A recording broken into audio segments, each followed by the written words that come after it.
இந்த 5 அறிகுறிகள் இருந்தால் உங்களுக்கு குலதெய்வத்தின் சாபம் இருக்கா இல்லையா என்பதை தெரிந்து கொள்வீர்கள். 1. பூர்வீக நிலத்தில் உங்களால் வசிக்க முடியாமல் போவது. 2. நம்பிக்கையுடன் தொடங்கும் விஷயங்கள் முற்றிலும் தோல்வியடைவது, தொடரும் அவமானங்கள் மற்றும் எதிர்ப்புகள். 3.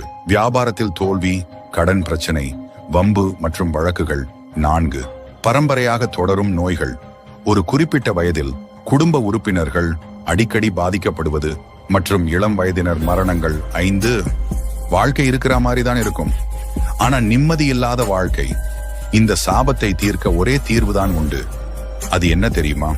குலதெய்வத்தின் ஆலயத்துக்கு சென்று நேரில் பூஜை செய்யவும், குடும்பம் முழுவதும் சேர்ந்து சாமி தரிசனம் செய்யவும், நன்றியுடன் வழிபாடு செய்யும் பழக்கத்தை மீண்டும் கொண்டு வரவும். அதுதான் தீர்வு. மறக்காம குடும்ப குலதெய்வத்துக்கு பொங்கல் வைத்து நன்றி சொல்லுங்க. உங்கள் வாழ்க்கை